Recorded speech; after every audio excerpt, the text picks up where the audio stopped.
Hi guys, welcome back to the YouTube channel of IMS Pragraj. My name is Manveer Singh and I'm City Head and Chief Mentor of IMS Pragraj.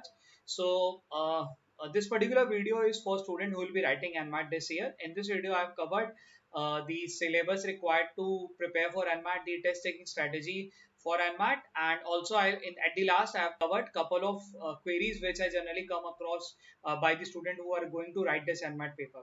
So very quickly, let's start with the important dates of this particular NMAT. NMAT registration has already started. They started the registration on 1st of August 2024 and the last date to make registration is 10th of October. The scheduling has also started. So once you complete your registration part, immediately you will get another tab which will allow you to schedule your test जो कि first of अगस्त से लेके 14th of October तक available रहेगा. So basically ये दोनों dates को ध्यान देना. This is your last date to make registration and this is your last date to schedule your test. ठीक है. स्केड्यूलिंग के लिए आपके पास डेट जो अवेलेबल है that is 5th of November to 20th of December. So you can schedule your slot in the given date. आप ये गिवन 35 डेज में से कोई भी एक डे पिक कर सकते हो एज पर योर कन्वीनियंस. ठीक है. जिसके बारे में will be discussing at the last कि कब करना चाहिए वो भी हम डिस्कस करेंगे. So they give you two opting proctored and take home. आपको दो अलग अलग तरीके से पेपर देने का मौका मिलता है. So we always recommend student to go for proctored mode. क्यों? क्योंकि in that case if there is any technical glitch और any sort of problem at the centre तो that centre is accountable and आपके लिए problem नहीं होगी. But if you go for take home mode तो you need to have three things. पहला, अच्छा internet होना चाहिए. You need to have electricity at your home which is generally available but वो दिक्कत नहीं है. And the third thing which is very important, you need to have a type का PC शायद आपके पास available हो and that will become a challenge for you. क्योंकि वो एक once you make the registration in that case फिर आपको वो वापस से revoke करना पड़ेगा and you have to re-register for proctored mode. तो वहां पे आपके लिए एक प्रॉब्लम बन सकती है. So I would suggest कि go for proctored mode. In worst condition अगर आपको कुछ भी नहीं मिल रहा है तब आप टेक होम के लिए जाओ. It is never recommended to go for take home. ठीक है. NMAT gives you 3 attempt but वो अटेम्प्ट कब मिलते हैं? जब आप पहला अटेम्प्ट अपना देके खत्म कर लेते हो. Once you complete your first attempt then only they allow you to make registration for the second attempt. ठीक है. NMAT is an adaptive paper. So ये एक इंपॉर्टेंट पॉइंट है. एडेप्टिव पेपर जहां पे there is no negative marking in NMAT. And adaptive paper का मतलब जैसे जैसे पेपर को आप आगे क्रैक करते जाओगे, सही करते जाओगे, वैसे वैसे you will be rewarded with better score and LOD will also increase by the questions. तो थोड़ा लेमैन भाषा में समझने के लिए let's say there are two person, Manveer and you, who are writing the paper and you are someone जिसने पहले के 5 क्वेश्चन सही किए. ठीक है. So question 1 will reward you 2 number, question 2 will reward you 2.5 number, फिर LOD भी बढ़ेगी. Question 3 will reward you 3 number, फिर वो LOD बढ़ेगी. तो जैसे जैसे एक्यूरेट करते जाओगे वैसे वैसे जो LOD है that will also increase and the reward score will also increase. ठीक है. In the other case if you are attending the question wrong which is mandatory, मतलब जैसे बाकी पेपर्स में आप स्किप कर सकते हो बट यहाँ पे स्किप करना अलाउड नहीं है. It is compulsory for you to write the paper. आपको अटेम्प्ट करना कंपल्सरी है. ठीक है. तो अगर मान लो आप गलत करते हो तो क्या होगा? जो नेक्स्ट क्वेश्चन खुलता है वो दो चीज होगी. पहला, LOD वाइज वो इजियर साइड पे हो जाएगा. दूसरा, आपको जो रिवॉर्ड मिलने वाला है वो भी थोड़ा कम हो जाएगा. फॉर एग्जाम्पल, अगर क्वेश्चन 1 सही किया है तो आपको क्वेश्चन 2 2.5 नंबर का खुलेगा. क्वेश्चन 2 अगर आपने गलत कर दिया तो क्वेश्चन नंबर 3 फिर से 2.5 नंबर को खुलेगा. एंड अगर आपने वो भी गलत किया तो क्वेश्चन नंबर 4 फिर 2.5 नंबर या 2.4 नंबर का खुलेगा. This is just an hypothetical example. मतलब ऐसा एग्जैक्ट फिगर के साथ we can not tell because that is not disclose by the NMAT. वो कभी भी डिस्क्लोज नहीं करते. But this is what generally they practise. ठीक है. So अगर आप if you're writing the paper and you're observing that paper is going difficult as you are heading, तो आपको ये समझना चाहिए कि आप एक सही पेज पे जा रहे हो. एंड अगर आपका पेपर बहुत ज्यादा इजी आना शुरू हो गया और आपको लग रहा है कि हर क्वेश्चन पे पेपर बहुत इजी आ रहा है तो मतलब कुछ ज्यादा गलत आप करते जा रहे हो and you are not able to get those numbers. आप नंबर्स नहीं अचीव कर रहे हो, आप 0 0 0 लेते जा रहे हो और इसीलिए वो पेपर LOD वो ग्राफ में डिक्लाइन करता हुआ दिखाई दे रहा होगा. आपको डिक्लाइन करेगा.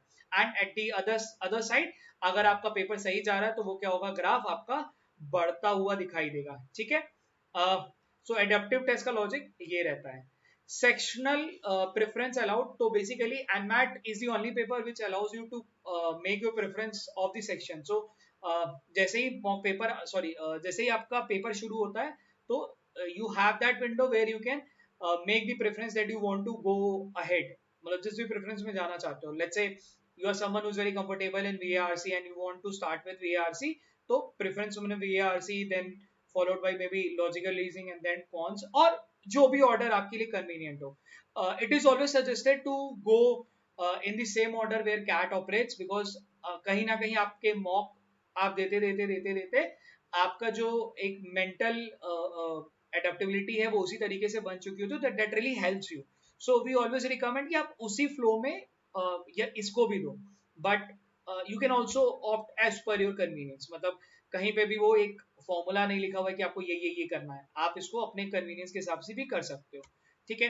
No flag for review button, जैसे कि कैट वाले में विंडो बटन रहती है, because they give you option to switch back to the question. ठीक है, आप क्वेश्चन स्विच कर सकते हो, but in this particular NMAT paper आपने क्वेश्चन अटेम्प्ट किया, क्वेश्चन 2 पे स्विच करोगे, क्वेश्चन 2 को 3 पे जाओगे, you don't have option to switch back to the question which you have attempted. That is why they don't give a flag review button. ठीक है. No on-screen calculator is available in the NMAT paper. Unlike CAT, they gives you on-screen calculator, but NMAT doesn't gives you on-screen calculator. Uh, when you are going for this NMAT paper, so you need to carry two ID cards, primary ID और secondary ID, and obviously admit card is required.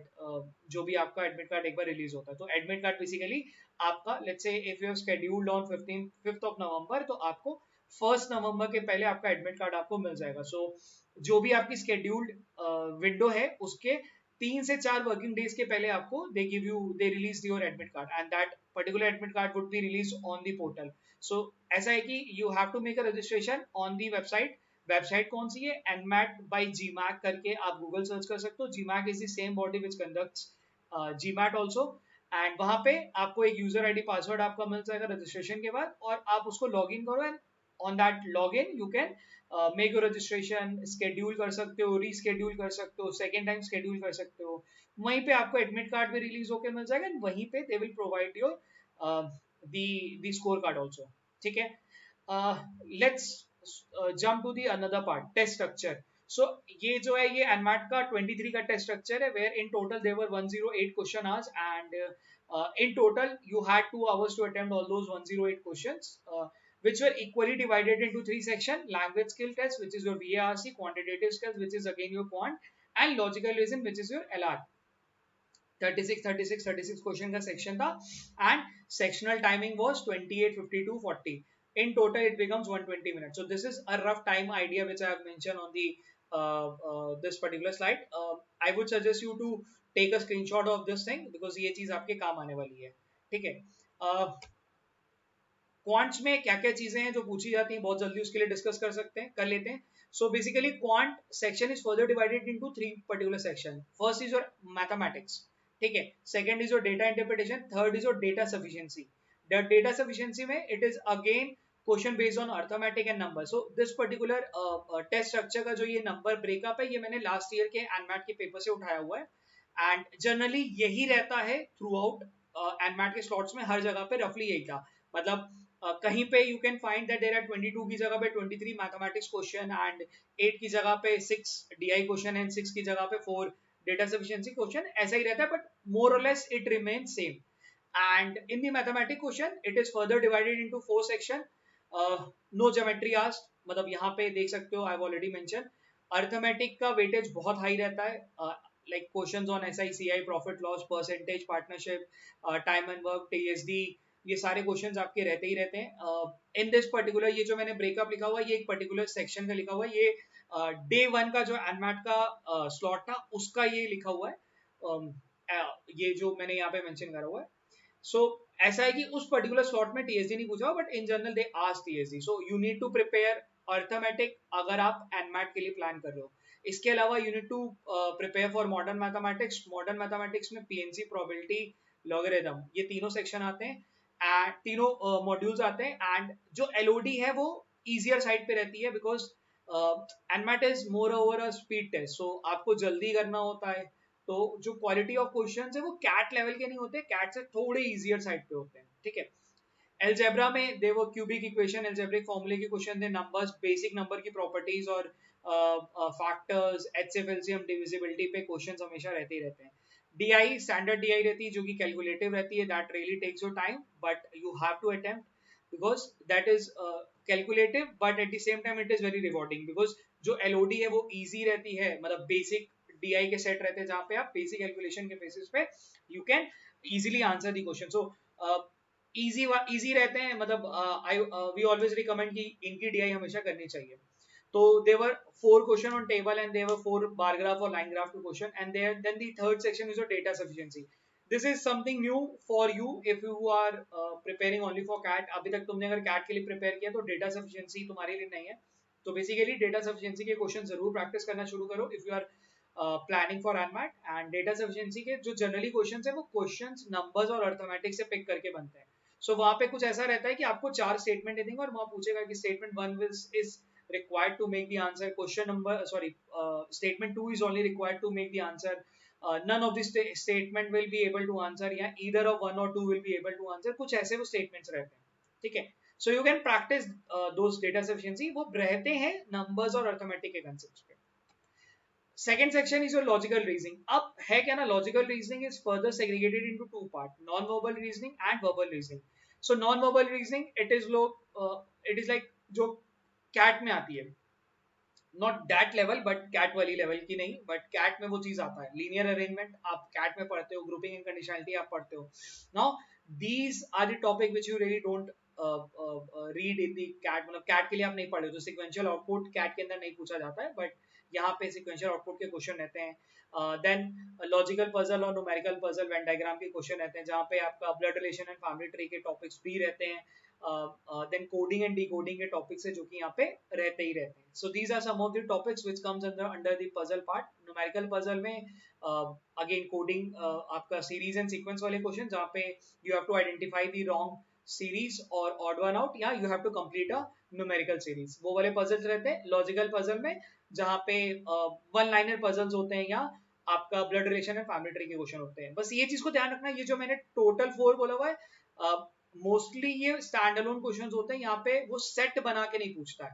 ठीक है, जैसे LR के अंदर, मतलब cat वाले segment में क्या होता है, एक प्रॉपर सेट होता है, on the basis of set you are supposed to answer 5 question, but यहाँ पे ये स्टैंड अलोन क्वेश्चन है लॉजिकल पजल्स और सिक्वेंशियल आउटपुट वाले।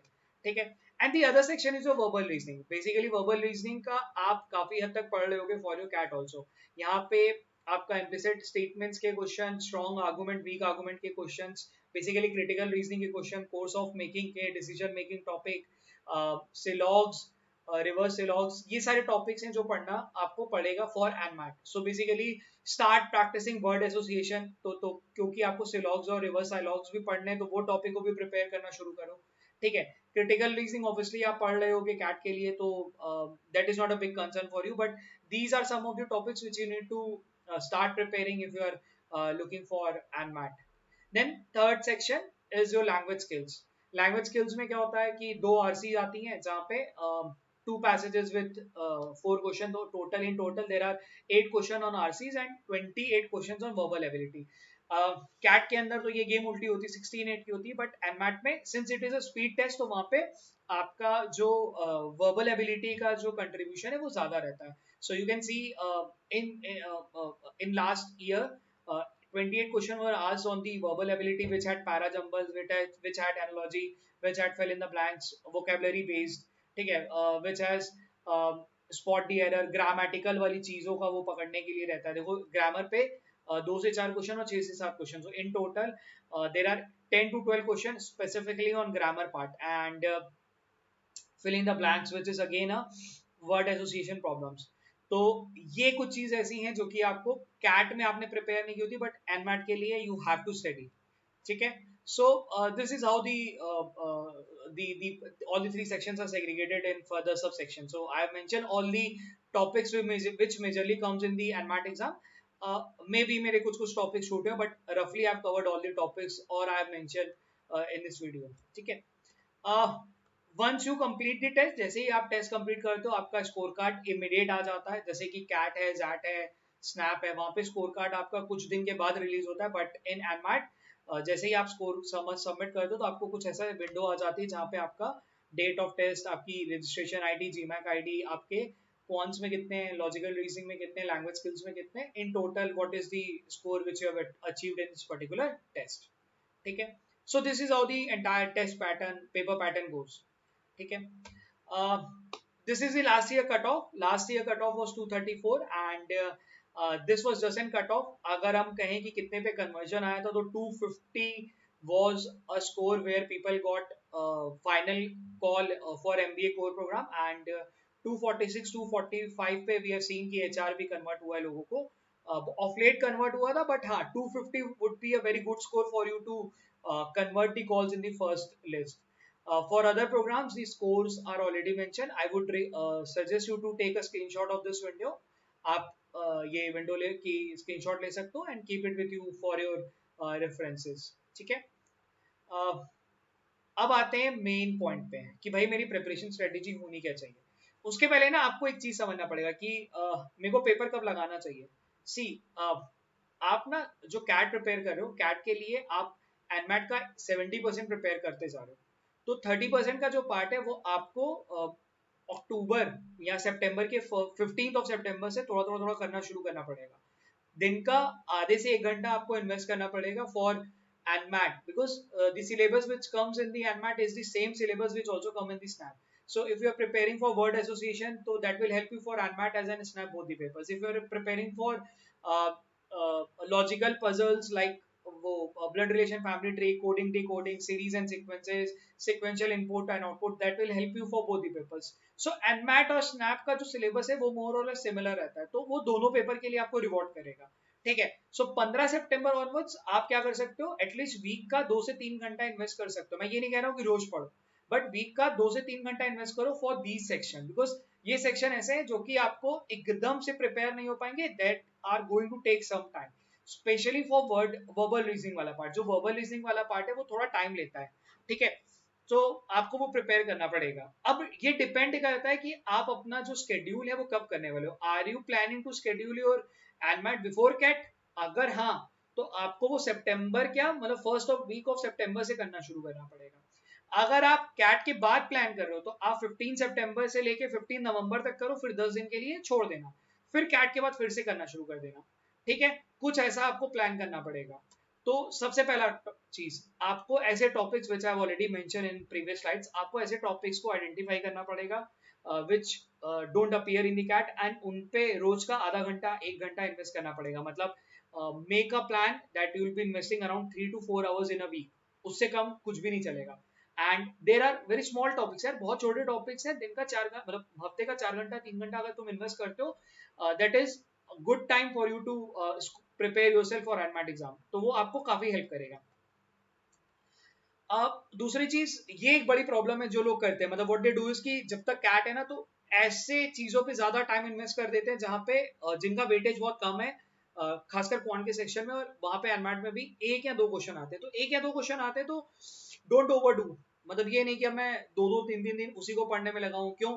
क्योंकि सर मेरे को पता है कि एनमैट का एक क्वेश्चन आया था, तो एक क्वेश्चन से कुछ नहीं होने वाला ना. आप बड़ी मछली पे ध्यान दो ना. Why are you not preparing for arithmetic whole section? तो अर्थमेटिक प्रिपेयर करोगे तो कैट भी अच्छा होगा, स्नैप भी अच्छा होगा, एनमैट भी अच्छा होगा, जेड भी अच्छा होगा. नंबर्स प्रिपेयर करोगे तो कैट में 2 क्वेश्चन मिलेंगे, यहाँ पे एनमैट में भी बहुत क्वेश्चन मिलेंगे, स्नैप में भी बहुत सारे क्वेश्चन मिलेंगे. So you have to figure out जो ऐसे टॉपिक्स हैं जहां पे वेटेज ज्यादा है and they are also helping you for other papers. उन टॉपिक्स पे ज्यादा टाइम कंट्रीब्यूट करो. मतलब जैसे if you ask me, I would suggest numbers में पढ़ना चाहूंगा बिकॉज मेरे को स्नैप और एनमैट दोनों पे हेल्प करने वाला है. मैं अर्थमेटिक पढ़ना चाहूंगा बिकॉज वो मेरे को कैट जैट स्नैप एनमैट तीनों में हेल्प करने वाला है, चारों में इनफैक्ट हेल्प करने वाला है. मेरे को मॉडर्न मैथमेटिक्स समझ नहीं आती तो मैं यार अभी पॉज लेना चाहूंगा ना, अभी मैं मॉडर्न मैथमेटिक्स पे दिमाग नहीं लगाऊंगा. मतलब मेरे को कैट के अंदर पीएनसी और क्या कहते हैं परमुटेशन कॉम्बिनेशन और तुम्हारे प्रोबेबिलिटी के क्वेश्चंस बहुत कम आते हैं, 1 या 2 आते हैं. Same is with the NMAT, वहां पे भी 1 या 2 आते हैं. तो मेरे को नहीं समझ आता तो मैं परेशान नहीं हूँ. If you are a non math student and आपको लगता है कि पीएनसी नहीं समझ आ रही और प्रोबेबिलिटी नहीं समझ आ रही तो मत परेशान हो. जो आ रहा है उस पे करने पे फोकस करो. See, out of 360 you have to score 250. पूरा 360 नहीं लाना है ना. अगर एक आध टॉपिक छोड़ देते हो तो उससे परेशान मत हो. ठीक है. अब ये एक इंपॉर्टेंट पॉइंट है. जैसे होता क्या है कि पीपल डू से कि सर मेरा कैट के अंदर स्कोर अच्छे आ रहे हैं तो सिंस कैट तो इधर है, एनमैट इधर है, थोड़ा स्लाइटली इजियर है, तो मेरा एनमैट में ऑटोमेटिकली स्कोर आएगा। ऐसा नहीं है, बिकॉज टेस्ट टेकिंग जो पूरा पार्ट है that is whole and another game, पूरी अलग गेम है कैट के अलावा, मतलब कैट से एकदम अलग है। ठीक है, CAT is not a speed test, वो क्वालिटी टेस्ट है। वो क्या चेक कर रहा है, तुम्हारे पास 66 क्वेश्चन है, तुमने 30 क्वेश्चन कर लिया, काम खत्म है। ठीक है, मतलब अरे 30 क्वेश्चन कर लिया, एक्यूरेसी मान लेते हैं कि 80% की भी है, still you will be able to figure out 75 के आसपास का score, which will lead you to score 98.5 जैसा स्कोर। एनमैट में ऐसा नहीं होने वाला ना, एनमैट में स्पीड टेस्ट है, तो आपको वो चीज समझना पड़ेगा। Also since it is an adaptive test, negative marking नहीं है, तो वो जो लॉजिक है जो मैंने प्रीवियस स्लाइड में बताया है, वो मेरी लॉजिक बताने से नहीं समझ आने वाला, जब तक आप खुद से उसको प्रैक्टिस नहीं करोगे। मतलब once you are going to write the mock, once you score the number and you understand the calculation, तब आपको समझ आएगा कि अच्छा ये गेम इस तरीके से ऑपरेट होने वाली है। ये गेम जैसा मनवीर सर ने बता दिया उस तरीके से जरूरी नहीं तुम्हें समझ आ जाए। जब तक तुम एक्सपीरियंस नहीं करोगे तब तक वो तुम्हारे दिमाग में नहीं जाने वाली है, लिख के ले लो। ठीक है, so it is very important for you to write the mock papers. I hope आपके पास मॉक पेपर्स अवेलेबल होंगे एनमैट के, अगर नहीं है do let us know, we will help you out कि कहां से हम आपको मॉक पेपर्स को अरेंज करके दे सकते हैं फॉर एनमैट। ठीक है, again वही point, do not spend too much time on any question, especially if you do not know the underlying concept or not confident of your content. अब ये वाला point मैंने यहाँ पे रखा है बिकॉज है क्या कि जब आप मॉक लिखते हो तो ये वाली चीज को आपको डेवलप करना बहुत जरूरी है। बिकॉज डी डे में जाके तो मैं आपको बताऊंगा नहीं कि यार कल तेरा एनमैट है तू ये चीज को ध्यान देना, ये मैं नहीं बता पाऊंगा, बिकॉज ऑब्वियसली मैं उस समय शायद तुम्हारे साथ नहीं हूँ, because I don't know whether you are writing this on 5th of November और you are writing this on 20th of December। तो मैंने क्या करा, ये लाइन को यहाँ पे मेंशन करा because this is very common issue which I seen among the student. मतलब एक पर्टिकुलर टॉपिक है सर मेरे को आता है, टीएससी का क्वेश्चन सर मेरे से बन जाएगा करते करते तुमने क्या करा 4 से 5 मिनट लगा दिया। यार है क्या ना, तुम्हें पूरा पेपर अटेम्प्ट करना इन दैट 120 मिनट्स, और जिसने पूरा पेपर अटेम्प्ट नहीं किया उसके तो कभी भी स्कोर आते ही नहीं है, ये मैं लिख के दे रहा हूँ। ठीक है, ये बहुत इंपॉर्टेंट पॉइंट है। अगर if you not attended all 108 question, अगर तुमने वो 120 मिनट्स में नहीं अटेम्प्ट करे तो तुम्हारा कभी भी नंबर 220 के ऊपर क्रॉस ही नहीं होगा। ठीक है, so it is very important for you to understand this thing. अगर तुम्हें कोई टॉपिक नहीं आ रहा है तो उसको निगेटिव मार्क मतलब 0 मार्क लेके आगे बढ़ जाओ, rather than investing a lot time in that particular question thinking कि ये मेरे से क्रैक हो जाएगा। अगर समझ आ रहा है 1 से 2 मिनट लग रहे हैं, अगर तुम्हें लग रहा है कि like I will be investing 30-40 seconds more and I'll be able to get that answer correct, then it is fine. If you are observing कि यार मेरे से नहीं बन पा रहा है and I've already wasted 2 minutes and in next 1 minute I won't be able to figure out, so skip करो ना, skip as in कि मतलब उसको कुछ भी मार्क करो रैंडम, एक कैलकुलेटिव गेस लो, कुछ भी तुम अपना फॉर्मूला लगाओ टीएसडी का, तुमने कुछ सॉल्व करा, let's say you figured out answer 28, तुम्हें ऑप्शन में दिख रहा है 30, मार्क करो, जय माता दी बस, क्योंकि तुमको वैसे ही गलत मिलने वाला था। ठीक है, आप अपना स्कोर उससे एक्सपेक्ट ही नहीं करे थे, अगर मिल गया तो बहुत बढ़िया, नहीं मिला तो कोई बात नहीं, एटलीस्ट मेरे पास जो टाइम बच रहा है वो नेक्स्ट क्वेश्चन में तो इन्वेस्ट करूंगा। So this is very important thing which you need to understand, and ये मॉक लिखते समय आप सीखोगे। ठीक है, अगेन वही point, NMAT is an speed test, अगर आप पूरा पेपर नहीं लिखते हो तो आपका स्कोर नहीं बनने वाला, आपको ये चीज को समझना बहुत ज्यादा जरूरी है। ठीक है, and last point which is very very very much important, मैंने पहले भी बोला और मैं दोबारा बोल रहा हूँ, कैट प्रेपरेशन का जो स्कोर है या कैट के जो मॉक स्कोर है या स्नैप के मॉक स्कोर है, दोज आर नॉट इंडिकेटर, वो आपका एनमैट पोटेंशियल स्कोर नहीं दिखा रहे हैं, ये आपको समझना पड़ेगा। मतलब अगर आप कैट के अंदर लेट्स से आपका 92 95 मॉक के अंदर नंबर आ रहे हैं, that doesn't means you will be able to figure out good number in NMAT also. अच्छे आएंगे, मैं ये नहीं कह रहा हूँ कि नहीं आएंगे, बट उतने अच्छे नहीं आ सकते यार जब तक तुम उसको नहीं लिखोगे। मतलब उसको वैसे मत कर लो कि यार सर ठीक है अब मेरे कैट वाले में आता है मैं डायरेक्ट जाके एनमैट लिख के आऊंगा, नहीं ये काम मत करो, एनमैट का मॉक लिख के आओ। क्यों? क्योंकि सेक्शनल भी जरूरी है। अगर आपने पीछे वाली स्लाइड में नोटिस किया होगा, मैं एक बार पीछे जाता हूँ, सेक्शनल नोटिस करो, बहुत अच्छे नंबर पे सेक्शन जाता है। मतलब you need to score 70 70 70 minimum, 70 70 क्या 80 तुम्हें लाना पड़ेगा। मतलब समझ लो 240 नंबर लाने के लिए 80 80 80, और क्वांट उतनी भी इजी नहीं होती जितना सोच के चल रहे हो, सो मेहनत करनी पड़ेगी। ठीक है, very quickly let's jump to the last part where I have mention question which I generally come across. So सबसे पहला, how many attempt should I take? तो the answer is only one. ठीक है, अब यू में से कि sir क्या बोल रहे हो आप, 3 अटेम्प्ट अवेलेबल है क्यों ना लूं? तो यार देखो ऐसा है ना कि एक चीज है जो तुम्हें समझना पड़ेगा। सो NMIMS के जितने भी कैंपसेस हैं, मुंबई, नवी मुंबई, हैदराबाद, बैंगलोर, इंदौर, ये पांचों क्या करते हैं, आपका फर्स्ट अटेम्प्ट का स्कोर कंसिडर करते हैं फॉर एडमिशन। आपके सेकंड और थर्ड स्कोर का कोई रेलेवेंस नहीं है। आप अपना सेल्फ ईगो सेटिस्फाई करने के लिए दूसरा तीसरा अटेम्प्ट लिखना चाहते हो, लिखो, तब तो कोई दिक्कत ही नहीं है। ठीक है, और ऐसा भी क्या ईगो यार कि तुम पहले में स्कोर नहीं करो और दूसरे क्या करोगे? अब कौन लिखता है दूसरा attempt? There are couple of colleges जो कि एनमैट का स्कोर लेते हैं अपार्ट फ्रॉम NMIMS। ठीक है, वो कौन से कॉलेजेस हैं उनके बारे में भी बता दूंगा अभी। There are couple of colleges they consider second score या थर्ड स्कोर, उनके लिए you can go ahead and write the take the second attempt and third attempt, but वो भी कॉल कब लेनी है? Once you are done with your first attempt. पहले attempt ले लो, अगर तुमको दिख रहा है 240 का स्कोर आ गया तो काम खत्म। 240 का मतलब NMIMS की भी आएगी और उन कॉलेजेस की भी आएगी जो मैं कॉलेज यहाँ पे बताने वाला हूँ। ठीक है, और अगर लेट्स से आपका स्कोर आ गया है समथिंग क्लोज टू 230 से 235, नाउ दैट यू नो कि NMIMS मेन कैंपस की कॉल नहीं आने वाली, मेरे को एसोसिएटेड कैंपस की कॉल आने वाली, and I need to ensure that I get a call from the other colleges like TAPMI, like IFMR. For that I need to have a 240 या 235 का स्कोर, मेरे को एक बार एक अश्योरेंस क्रिएट करनी है अपने मन के अंदर। इन दैट केस आपको लिखना चाहिए। बट अगर आप एक ऐसे हो जैसे let's say in very first attempt you got 180, उससे NMIMS नहीं मिलने वाला, इस साल तुम्हारा वो टाटा बाय बाय हो चुका है। सो डोंट री invest money with this purpose कि मेरे को NMIMS मिल जाएगा दूसरे अटेम्प्ट से। ठीक है, तो ideally first attempt. What are the college I should apply through NMAT? So Tapani नहीं, पहले तो NMIMS। तो जब आप फॉर्म भर रहे होगे तो लास्ट विंडो पे दे लास्ट कि आपको 5 कॉलेजेस अलाउड है फ्री में, एंड अगर आप 6 कॉलेज या उनसे ज्यादा भरते हो तो एक कुछ अमाउंट है which you need to pay to make your registration. But जो आप रजिस्ट्रेशन करो in that they give you 5 college option. So order में पहला कॉलेज आपका होना चाहिए ऑब्वियसली NMIMS, क्योंकि उसके लिए तो NMAT अप्लाई कर रहे हो यार, ऐसा थोड़ा ना NMIMS नहीं करोगे। सो NMIMS सबसे पहला। ठीक है, दूसरा तापनी। ठीक है, तापनी कैट के थ्रू एडमिशन भी लेता है, जैट के थ्रू एडमिशन लेता है, और NMIMS का जो ये पेपर है NMAT के थ्रू एडमिशन लेता है। You need to score 230 and above, that would be a good score for you to get call from TAPMI, और उनके दोनों ही प्रोग्राम बहुत अच्छा है जहां पे you can apply through NMAT।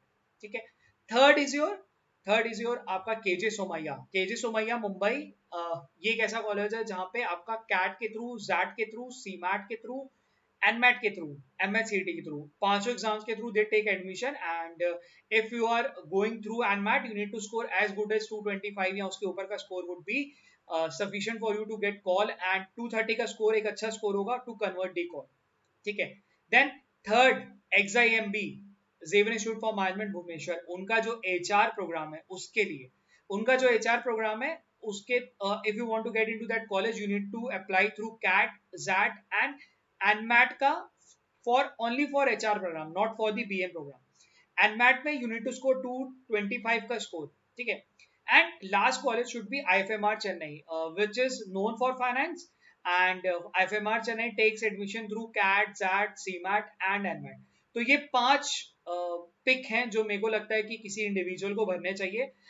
There are many colleges mention in that particular list जो कि बाहर के भी हैं, इंडिया के भी हैं। ठीक है, 5 के अलावा फिर वो तुम्हारी कॉल है, तुम क्या भरना चाहते हो। I don't want to rate any of the college, जो मेरे को बेस्ट 5 लगे मेरे हिसाब से and which I always recommend to the student, वो मैंने तुम्हें बता दिया। So first is your NMIMS, second TAPMI, third is your K J Somaiya, चौथा है आपका XIMB, पांचवा है आपका IFMR चेन्नई। सो ये 5 कॉलेज हैं which you must apply through NMAT. Registration के समय अप्लाई कर दो, एंड जब उनके कॉलेज के फॉर्म भरोगे तो वहां पे दे लास्ट कि you are applying through following, आपके पास ऑप्शन रहेगा। मतलब ये चीज आई डोंट नो आपको पता है नहीं, सिंस यू आर मतलब आप एक ऐसे बच्चे भी हो सकते हो जो फर्स्ट टाइम ये प्रोसेस में जा रहा है, तो उनको बताने के लिए आपको एनमैट का फॉर्म भरने के बाद NMIMS की वेबसाइट पे जाके उनका फॉर्म अलग भरना पड़ता है। ठीक है, अच्छा, similarly you have to fill a form in TAPMI on the TAPMI website. तो तापनी की वेबसाइट पे जब जाओगे तो वहां पे रहता है कि you are applying through CAT, XAT and MAT, option रहता है, तो वहां पे आप टिक कर सकते हो तीनों के लिए। और NMIMS की वेबसाइट पे जाके, क्योंकि वो एनमैट से ही लेते हैं, तो वहां पे आपको मेंशन रहेगा जहां पे एनमेट का अपना जो रजिस्ट्रेशन आईडी वो वहां पे आप मेंशन करोगे, ठीक है। I don't see slots right now, will they open more slot? अच्छा, ये अभी तो ये प्रॉब्लम नहीं आने वाली since it is initial stage of registration, but अगर if you are planning to make your registration by the end of time, मतलब आप अक्टूबर में करने वाले हो, तो obviously you are going to experience this thing, आपको स्लॉट्स भरे हुए मिल जाएंगे। तो इन दैट केस आपको क्या करना चाहिए, थोड़ा वेट कर लेना चाहिए स्केड्यूलिंग करने के लिए, बिकॉज स्केड्यूलिंग 14 तक अवेलेबल है। What they do is they generally create new slots, वो उनको जैसे जैसे रजिस्ट्रेशन मिलते जाते हैं वो आपके शहर में स्लॉट्स क्रिएट करते जाते हैं। मतलब लेट्स से मैं इलाहाबाद से, आई एम फ्रॉम प्रयागराज, तो प्रयागराज में हमेशा स्लॉट्स अवेलेबल नहीं रहते, बट जैसे उनको रजिस्ट्रेशन मिलता है तो what they do is talk to the concern person और वहां पे वो स्लॉट क्रिएट करते रहते हैं, तो वो आप चेक करते रहो, रेगुलरली आपको मिल जाएगा। अगर आपको नहीं मिल रहा है तो don't go for take home mode, please don't go for take home mode, वो आपके लिए ज्यादा प्रॉब्लम है। आप क्या करो, आप अगल बगल के शहर देखो, वाराणसी देख लो, कानपुर देख लो, लखनऊ देख लो, वो ज्यादा एडवाइस है rather than going through take home mode, ठीक है। सो ये है, how should I prepare for it alongside CAT and other test? So see, if you are preparing for CAT that means आपका एनमेट का 70% का syllabus तो cover हो ही रहा है। अगर 30% का सिलेबस जो बाकी है, तो if you are someone who is planning to go before CAT, तो उसको सितंबर से दिन का आधा घंटा या हफ्ते के 3-4 घंटा प्रिपेयर करना शुरू कर देना चाहिए। एंड ऐसा प्लान करना चाहिए सिंस आप हर संडे को कैट का मॉक लिख रहे हो, तो बीच में एक एक दिन अपना पिच इन करना शुरू करो for NMAT exam. So before you go for D day, you need to make a plan जहां पे आपका एटलीस्ट 7 to 8 मॉक लिख के जा रहे हो, उससे कम तो कुछ भी नहीं। मतलब माई एडवाइस इज कि 10 मॉक्स तो लिखने ही चाहिए, बट कुछ नहीं तो 7 से 8 मॉक लिखो, ठीक है। अगर आप एक ऐसे हो जो कैट के बाद लिखने वाले हो and you are in a dilemma कि यार क्या करें कैसे करें, तो क्या कर सकते हो, जैसे दो तरीके के बच्चे हैं, एक है जो केवल कैट लिखते हैं और दूसरा जैट लिखते हैं, ठीक है। There are other student who write CAT then NMAT then XAT, sorry then SNAP then XAT. उनको क्या करना चाहिए, 24 को कैट लिख लो, ठीक है, 10 से 12 दिन बाद एनमेट लिख दो, मतलब 5-6 के आसपास का अपना स्केड्यूलिंग कर लो दिसंबर का, जहां पे 5-6 दिसंबर के आसपास का एनमेट लिख लो, ठीक। अगर स्नैप का एक अटेम्प्ट लेना है तो लास्ट अटेम्प्ट ले लेना, उससे होगा क्या, यू विल गेट रफली 10 days for NMAT, 20 days for SNAP and then again 10 days for XAT, ठीक है। या मिड वाला ले लेना तो तुम्हें 15-15 दिन की विंडो मिल जाएगी। अगर स्नैप की 2 विंडो लेने वाले हो तो क्या करो, कैट 24 को, 5 से 6 तारीख को एनमैट 10 दिन बाद, उसके 10 दिन बाद स्नैप की सेकेंड विंडो वाला फर्स्ट स्लॉट, थर्ड विंडो वाला सेकेंड स्लॉट, जैट फिर आगे 10 दिन बाद। तो क्या होगा, तुम्हारे पास कैट से लेके जैट तक के बीच में 40 दिन में 10-10 दिन को तुमने सेग्रीगेट कर दिया for paper. Why am I saying so? Because तुम्हें एक sufficient time मिलेगा to brush up the things, to revise the things, to write the mock, to analyze what is going wrong. Because test taking strategy is very important in CAT, ZAT, SNAP and MAT चारों के लिए, because चारों एक different genre of papers है, ठीक है। Snap तो अलग गेम है ना यार, 60 मिनट 60 टेस्ट, मतलब पेपर शुरू होते ही भागता है, मतलब वो कमेंट्री में यू मस्ट हैव वर्ड ना कि वहां पीछे से सेट होके आए and very first ball they start hitting the six, तुम्हें स्नैप में कुछ ऐसा करना पड़ेगा, तुम्हें पहले क्वेश्चन से ही फट फट फट फट चीजें करनी पड़ेंगी, तो वो एक अलग गेम है, एनमैट एक अलग गेम है, तो तुम्हें मॉक लिखना पड़ेगा, ठीक है। When should I schedule my NMAT, इसका मैंने अभी आंसर कर दिया। तो एनमैट अगर कैट के पहले करना है तो फिर 20 दिन पहले कर लो, यानी कि 6 या 7 तारीख को कर लो, प्लीज फर्स्ट डे वाला मत करना, क्यों, इन केस अगर कुछ चेंजेस होने वाले हैं तो वो चीज आप एक्सपीरियंस मत करो, let other go. And mentors जाते हैं, वो आपको बताते हैं कि यार देखो एक मेजर चेंज आ गया है और may be the pattern has change, may be something new has come, तो कुछ सरप्राइज है तो आपको पता चल जाएगा। आप 6th या 7th को शेड्यूल कर लो अगर कैट के पहले करना, और कैट के बाद करना है तो आई ऑलरेडी टोल्ड यू कि कैसे कैसे करो। कैट के 10 दिन बाद एनमैट, उसके 10 दिन बाद स्नैप का पहला अटेम्प्ट, उसके 10 दिन बाद स्नैप का दूसरा अटेम्प्ट एंड 10 दिन बाद जैट का अटेम्प्ट, या कैट कैट के 15 दिन बाद एनमैट, 15 दिन बाद दिस स्नैप एंड 10 से 12 दिन बाद जैट, कुछ ऐसा आपको प्लान अपना करना चाहिए। LOD as compare to CAT, यार देखो मतलब to be very honest LOD थोड़ी तो कम है, लेवल ऑफ डिफिकल्टी कैट के कंपैरिजन में कम है, but that becomes very complex या डिफिकल्ट या चैलेंजिंग, जो भी तुम वर्ड यूज कर लो, क्यों, क्योंकि उनका टेस्ट टेकिंग की गेम अलग हो जाती है। ऑल्सो बहुत सारे लोग एनमैट में कहते हैं ना सर निगेटिव मार्किंग नहीं है तो यार मजेदार पेपर है, बट यार निगेटिव मार्किंग के अलावा जो एडेप्टिव पेपर है ना वो आपको बहुत ट्रैप में फंसाता है, बिकॉज आपको वो क्वेश्चन अटेम्प्ट करना ही करना है ना, आप स्किप तो नहीं कर सकते ना। जैसे कैट के अंदर क्या है, मेरे को क्वेश्चन दिखा, मेरे को पता है यार ये बी वाला है, मतलब बी कैटेगरी का क्वेश्चन है, मतलब मैं एबीसी का जो होता है अभी कर लिया, बाद में कर लिया, छोड़ दिया। अब मेरे को दिख रहा है कि यार बाद में करूंगा मैं, मतलब I switch to another question, I come back, review कर लिया। ये एनमेट ऑप्शन नहीं देता ना, आप बैठे हुए हो वेट कर रहे हो कि यार चलो खुलेगा तो मैं मतलब आई हैव टू सॉल्व, या मेरे को स्किप करके फटाफट से दूसरे पार्ट पे जाना पड़ेगा, नहीं तो वो मेरे लिए प्रॉब्लम बन सकता है। ठीक है, विच कॉलेज, अच्छा, so that's it from this in this particular video. And in case अगर आपको लगता है कि there is something which I have not covered and आपको उसके बारे में जानना है तो you can put in the comment section. I'll surely help you out in that particular thing for that particular thing. And इसके अलावा एनमैट का मॉक अवेलेबल है IMS की वेबसाइट पे, you can go and take subscription. In case कुछ problem आ रही है तो you can contact our centre, वो मोबाइल नंबर भी आपके पास हमेशा रहता है, and we have also mention in the this description link, आप वहां से भी कर सकते हो। एंड एनमैट और स्नैप के आपका जो मॉक टेस्ट है वो अलग से भी आते हैं, आप वो अलग से परचेज कर सकते हो if you are not going for CAT. Obviously ऐसे बहुत कम ही जनता होती है जो कैट नहीं लिखने वाली और एनमैट और स्नैप लिखने वाली, तो वो है। ठीक है, चलो keep practising and that's it.